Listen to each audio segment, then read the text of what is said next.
Well, we are on time.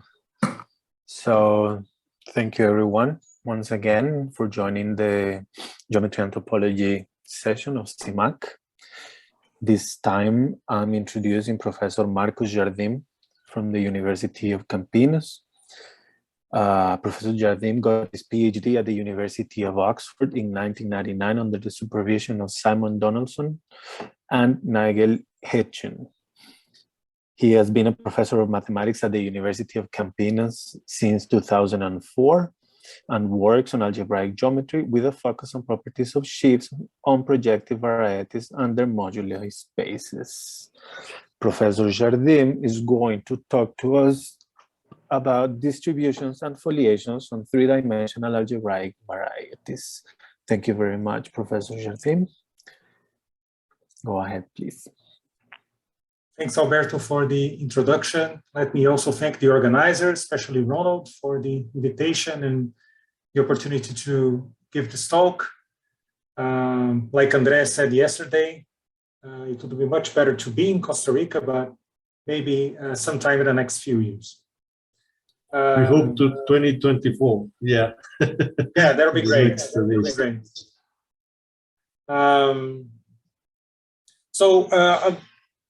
I wanted to present to you this theory of distributions of foliations on three-dimensional algebraic varieties. It's something that I've been working on for the past 5 years with various colleagues. So what I'm going to present today is it's part of various papers with these co-authors. Well, let me start from the very beginning. So taking a smooth manifold X, Tx is the tangent, and omega-1 is the cotangent bundle of X. And then a distribution, the classical definition of a distribution is the assignment of a subspace of the tangent space of 2x at any given point, right? In such a way that these FPs, right, this family of subspaces of the tangent space, varies smoothly, in principle, smoothly with the point P in X. So in principle, the dimension of this family of subspaces might not be constant, but it's supposed to be constant on an open-dense subset or in a Zariski open subset. The complement of the subset is called the singular locus of the distribution. And when this is empty, this distribution is called regular. So typically in differential geometry, people study regular distributions and regular foliations. Right? So foliations are integrable distributions.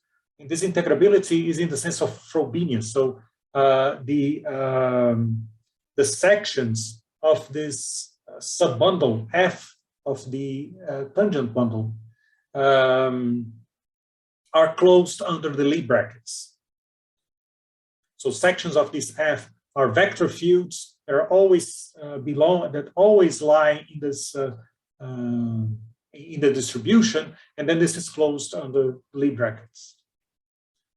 And then the theory of distributions and foliations go back to the 19th century, and it really the motivation of its introduction was to undertake a geometric study of solutions of differential equations. Okay, so this is the motivation that goes back to the 19th century. But today I want to take an algebraic geometry or holomorphic point of view in this problem. So X will be a complex or an algebraic manifold. Tx and omega-1 will be the holomorphic tangent and cotangent bundles. And then a holomorphic distribution can be encoded as a coherent subsheaf of Tx so as to allow singularities, right? So that the dimension of the fibers may jump from one point to the other, right? So it's a coherent subsheaf of the cotangent bundle. And then this F is called the tangent sheaf. The quotient of the tangent sheaf by this, the tangent bundle by the tangent sheaf of the foliation. This is called the normal sheaf. And the rank of this sheaf is called the codimension of the distribution. And we say that this distribution is called saturated if the singular set has codimension at least 2. And in which case, this tangent sheaf becomes a torsion-free sheaf. Sorry, the normal sheaf becomes a torsion-free sheaf, and the tangent sheaf becomes reflexive. Becomes a reflexive sheaf on X. And the goal here is try to classify distributions of foliations on a given manifold using topological invariants and moduli spaces. Actually, the classification of foliations or integrable distribution is, again, something that's been a topic of research for many years. Maybe it goes back to some 30 or 40 years. And what we are starting now is this discussion of non-integrable distributions, also in order to understand some properties of foliations. So to narrow our focus, I'll discuss three-dimensional complex manifolds so that the codimension of the distribution is either 1 or 2. Looking at more detail in each case, when the codimension of the distribution is 1, well, this means that the normal sheaf is a torsion-free sheaf of rank 1, and being a torsion-free sheaf of rank 1 means that it's the ideal of a subscheme twisted by some line bundle, right? So this thing now is playing the role of the normal sheaf. And then the F will be the tangent sheaf, and this omega here, this morphism, and it's starting to get too crowded, right? So this morphism here can then be interpreted as a twisted one form. And the Z here, this singular set of the foliation, is precisely the set of points over which this one form vanishes. Right? So very concretely, in one example, in this example, codimension 1 distributions on a threefold concretely are one forms, and the singular locus is the set of points on which this one form vanishes. And similarly, when codimension of X is 2, this means that this normal sheaf has rank 2, meaning that the tangent sheaf will be a line bundle. And then this map here, nu, is a twisted vector field, and the singular locus, which will be the singular locus of this torsion-free sheaf here, the singular locus is then the set of points on which this vector field vanishes. Right? So very concretely in these examples, what are the tangent, the conormal sheaves, and the set of the singular locus? And in general, saturation, the saturation property here means that this singular locus is a union of curves and points. Right? It can have a complicated schematic structure. Maybe you know, this curve may be non-reduced. These points as well may have complicated schematic structure, but you know, first approach is a union of curves and points. So narrowing our focus a little bit more, let's discuss the case of P3, the three-dimensional projective space, so that every line bundle is of this form, is usually denoted by OPT. And then in this situation, we can describe one forms, twisted one forms, and twisted vector fields in an even more concrete way as in terms of homogeneous polynomials. So here we can write a one form in this manner, where D is a non-negative integer. These AIs are homogeneous polynomials of degree D. And then the integrability condition can be very concretely written down in this way. Omega D omega. So it's going to be a bunch of quadratic equations on these polynomials AIs. Codimension 2 distribution will be given by a twisted vector field, which in turn can be written in this way. Again, the AIs are also homogeneous polynomials of degree D. And then satisfying this this Euler condition here, right? So that they are well defined in projective space. So in the end, these distributions and vector fields can be narrowed down, can be further described simply by commutative algebra, right? So in terms of these homogeneous polynomials satisfying certain conditions. And this is nice also because you can implement stuff on Macaulay and do concrete calculations in computer algebra systems. Now, let me try to explain what we mean by the classification, right? So what are the topological invariants involved here in this stratification of one forms?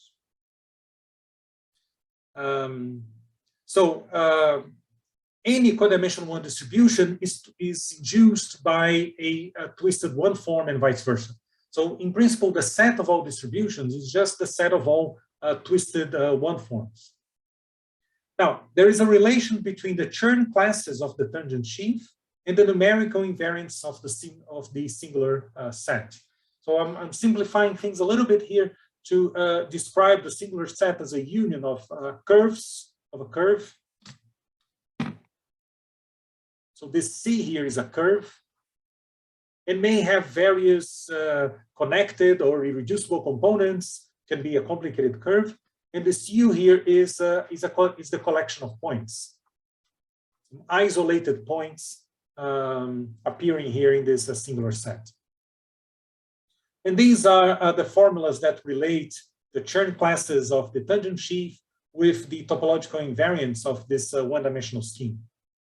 It's not particularly important, just to say that the number of points, so the length of the zero-dimensional part of the singular set, is tied with the degree and the Euler characteristic of the curve inside P3.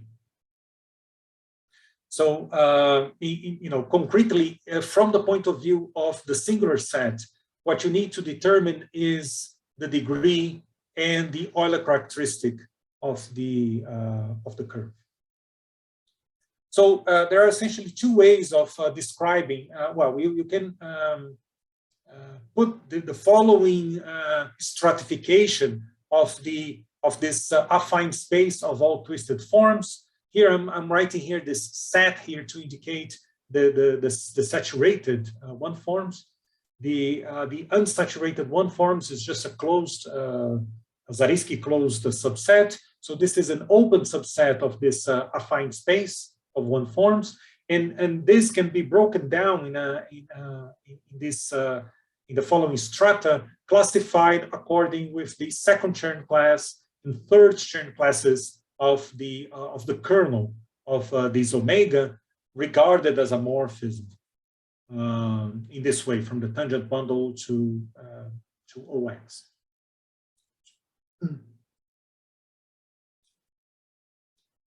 And it turns out that you can do a little bit of theory here to show that each of these strata,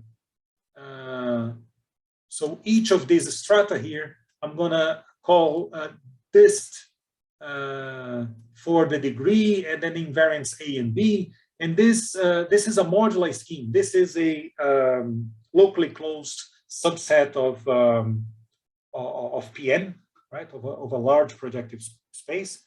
So this is in other words, this is a quasi projective variety, which parameterize flat families of codimension 1 distributions of degree D with those fixed topological invariants, right? So this is, you can regard this as a moduli space of distributions with a fixed topological invariants. And these are the strata. So you can translate the invariants A and B into the invariants D and X. These are the strata that I called dist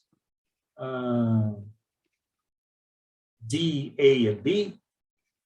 And the question here is to first find the values of the topological invariants, either the Chern classes or the degree and other characteristic that actually occur in the stratification above.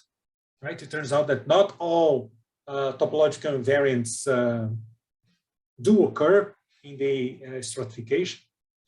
And next, try to describe the geometry of each strata.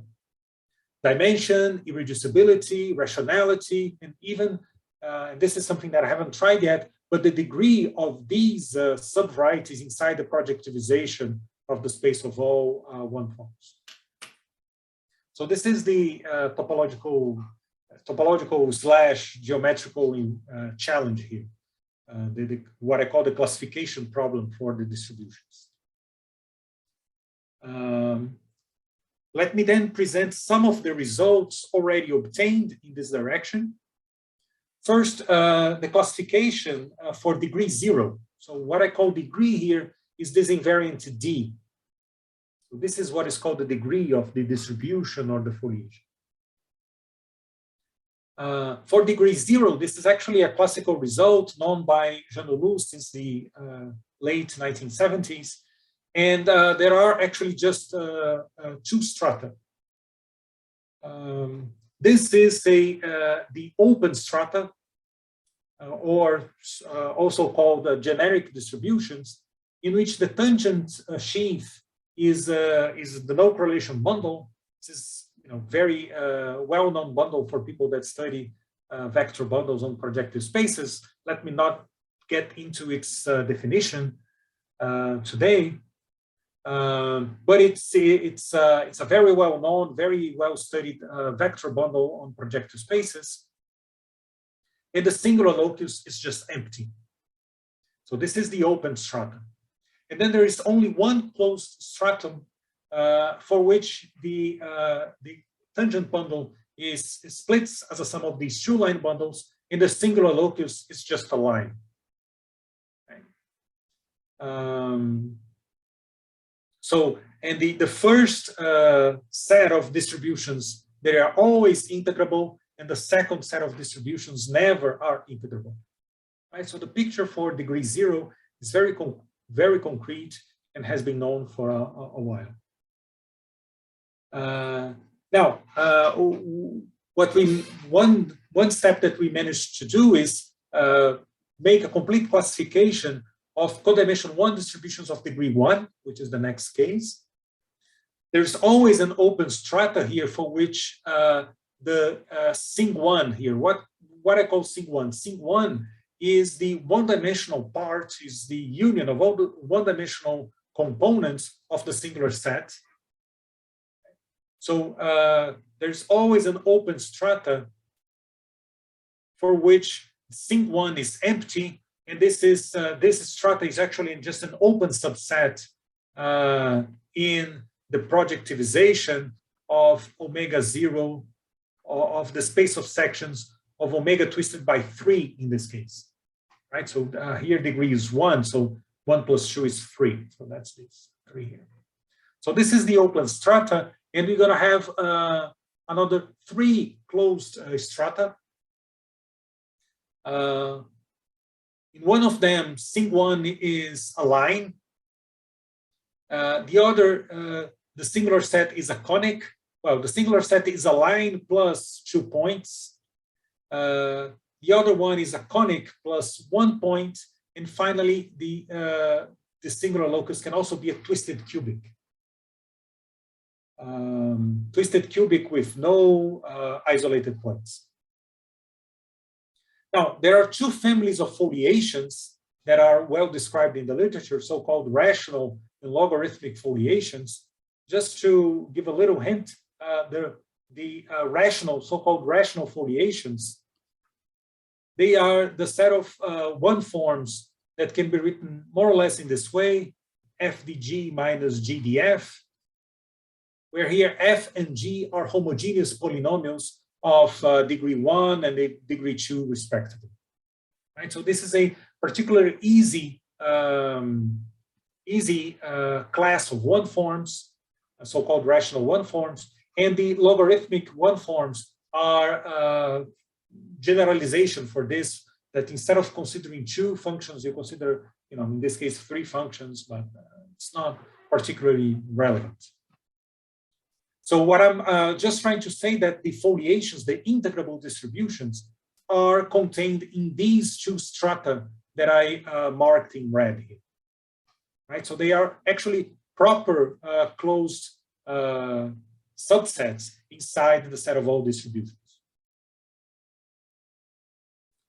So this is, and then we managed to compute the dimension of each strata, show that they are rational, give some geometrical interpretation for them. They are like projectivization, so they are projective bundles over open subsets of suitable Hilbert schemes, more or less.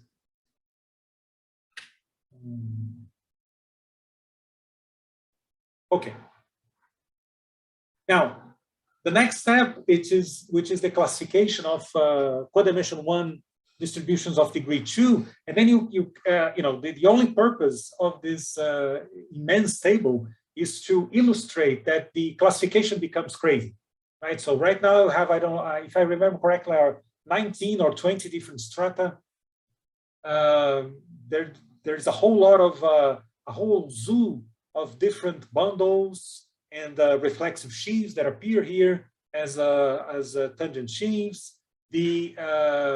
What is perhaps more interesting here is this column for the possible singular loci, right? So conic or a line or conic, and you can have start having more complicated things like a conic disjoint union with a line, or even non-reduced schemes, like a double line disjoint union with a line, right? So this is when more complicated schemes can appear here are singular sets, right? So this is sort of the moral that you can take out of this immense table, is that very quickly the classification becomes very, very hard, right? So there were 2 strata for degree 0, 4 strata for degree 1, and already 20 strata for degree 2.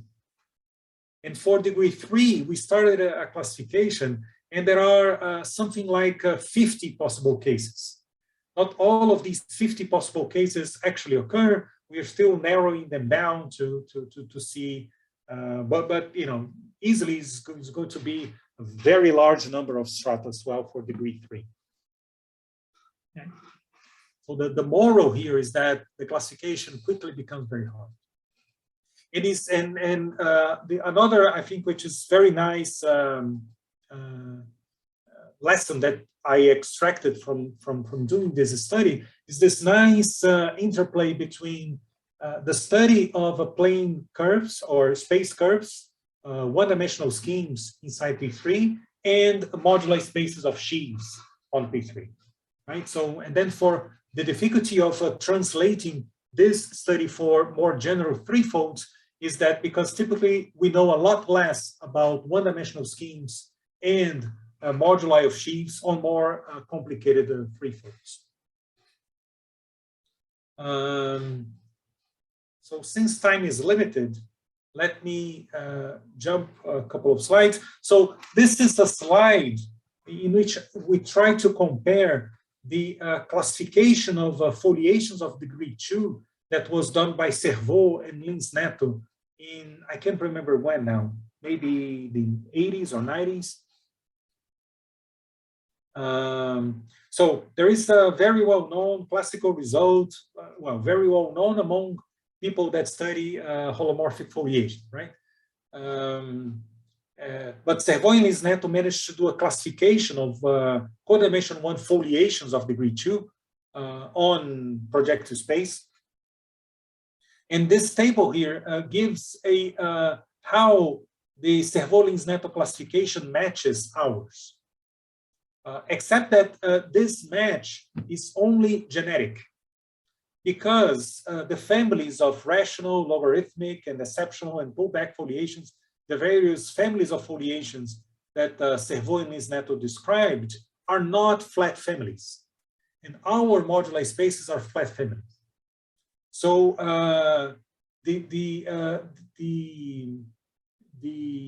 this table here is meant to be only a generic. So a generic rational foliations of these degrees will be contained in this particular strata of the moduli of distributions.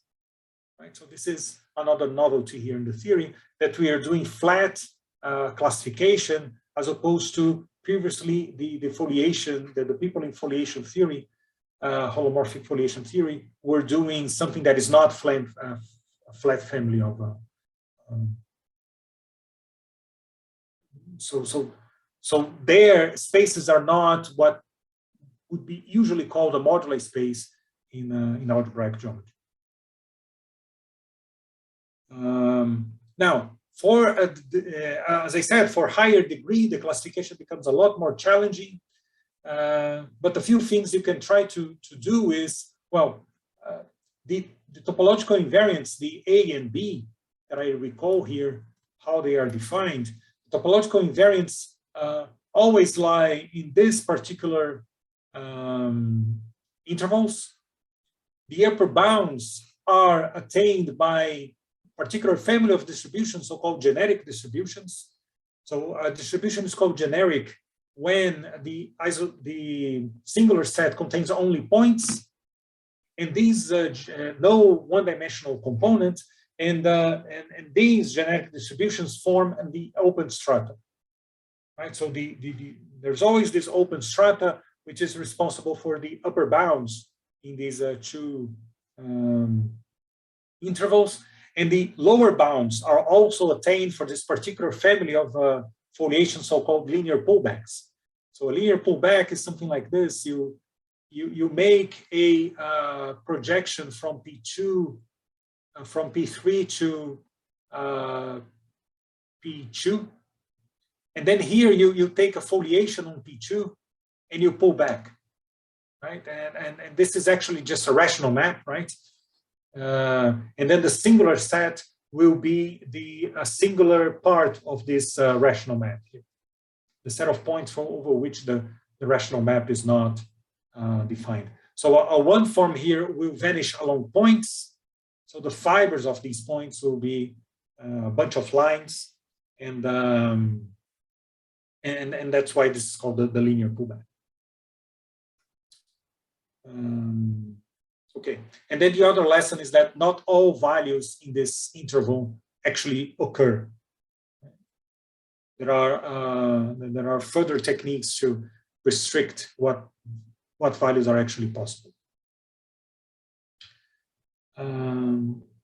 Let me also say a few words about these topological invariants and stratification of vector fields. So now, when D is a codimension 2 distribution on P3, well, such codimension 2 distributions are induced by a twisted vector field. Sorry, my mistake here, a twisted vector field.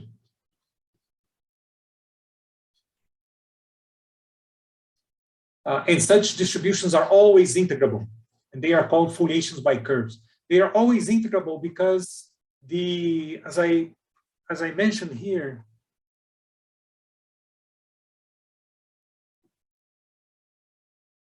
the codimension 2, the tangent space is a line bundle, and the family of subspaces is just the subspace of the tangent space at the point P generated by a single vector, right? And therefore, this is always integrable, right? Because the Lie bracket of this vector with itself is always 0. So these are automatically integrable, and they are called foliations by curves because they do really give a foliation by algebraic, well, not algebraic curves, by holomorphic curves of a P3. Foliation of P3 by holomorphic curves. So these are called foliations by curves. And then the relation here is between the Chern classes of the co-normal sheaf. So the dual of the normal sheaf, which is denoted there by this n dual. And again, the singular set will be a union of curves and points. This is the relation here, not particularly important, the form of these particular equations, just to say again that, similar phenomenon here, that the length, so this R here should be the U, sorry. So the length of the zero-dimensional part of the singular set is essentially just given by the degree and holomorphic Euler characteristic of the one-dimensional part. So again, you can describe a stratification of the set of saturated vector fields. So this is an open-dense subset in the affine space of all twisted vector fields, according to the Chern classes of this conormal sheaf. And again, you can show that this is a moduli scheme that parameterizes flat families of foliations by curves with the fixed topological invariants. Sorry, Marcos. Yes. N is still the co-Cartesian shift, right? And star is its dual. Yes. So these are this is the co-normal, so-called co-normal sheaf. Co-normal shift. Okay. Yeah, because the n appears here is the quotient, is what we call the normal sheaf. And then the classification is done using the dual of that. Right? Okay, the dual, which is the co-normal sheaf. Yeah, the dual is called the co-normal sheaf. And the reason that we use the dual for the classification is that the dual is always a reflexive sheaf. It's easier to classify reflexive sheaves than just torsion-free sheaves. Right? So this is one reason why you use n dual rather than n. Thank you.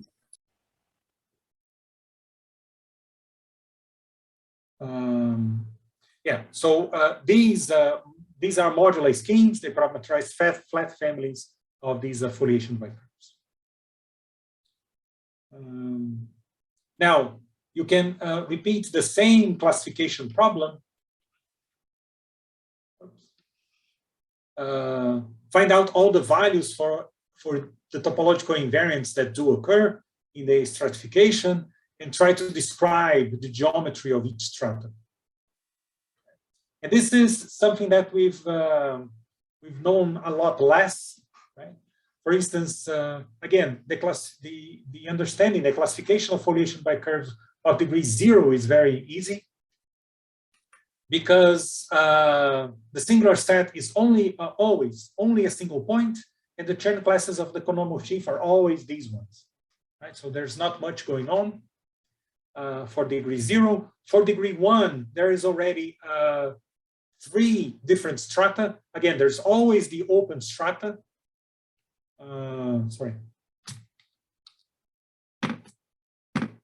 There's always the open strata for which the singular set is just a bunch of points. In this case, 2 points. And then there are 2 other strata for which Sing1 is a line or 2 skew lines. So we have done this classification, listing all possible values of Chern classes and understanding here the possible singular loci, but we didn't try to study the geometry of these schemes yet. And finally, for degree 2 and 3, we only have very partial results. So for degree 2, we managed to find all possible Chern classes and possible singular schemes. And again, a few interesting things may occur here, like a double line, and this disjoint union of here of a conic or a line, or even an elliptic quintic. But we don't know whether all these values actually occur, right? Especially here, in this middle here, there are these ones on the top, the extremes. These are easy to realize, but these guys here in the middle are the often most complicated ones. And well, I don't know whether all these possibilities actually occur or only some of them. So there's the study of these foliations by curves is a more preliminary way. And again, we for degree 3, we only managed to do a classification foliations by curves for which the conormal sheaf is locally free. Right? So in general, the conormal sheaf will be a reflexive sheaf, and there are a few cases in which it's actually locally free. And then for those, we can do a little, this limited classification. So these are the results we've obtained, and then some more general remarks about foliations by curves of higher degree. Again, the topological invariants are limited in some interval. Upper or lower bounds are attained by some particularly simple set of foliations by curves. But it's clear that not all values occur, but it's hard for us still to describe, to differentiate which values occur and which do not. So that's all I had for today. I thank again for the opportunity to give this talk, and Ronald and the other organizers for the invitation. Thank you, Marcos. Very interesting talk. Thank you, Ronald. Well, thank you, Professor Jardim. Your talk was very interesting. Thanks, Alberto. We're open for questions. Anyone questions?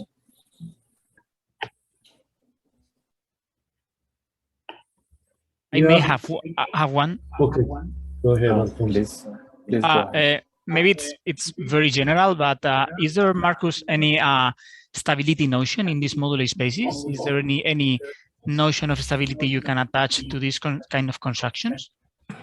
Actually, no.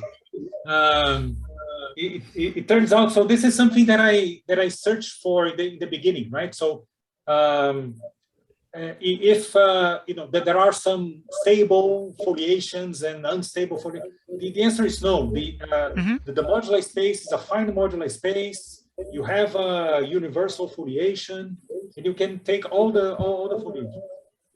Right? So one interesting thing, though, maybe let me take some slide that has a little bit of space. For instance, in these schemes, that we've been studying, the dist, which is our modular space,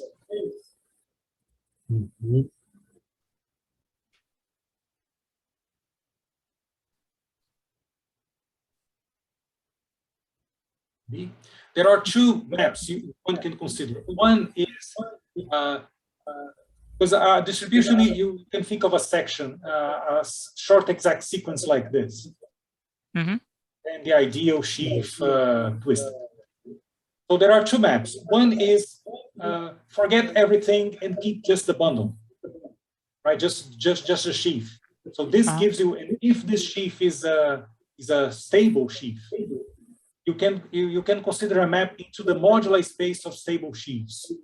And the fibers are all possible ways that you map F onto the tangent space. The other direction is you can project down to the Hilbert scheme. Hilbert scheme of curves of appropriate degree and genus. So, and then there are these two maps. And these are interesting maps, and the fibers are open subset of projective spaces.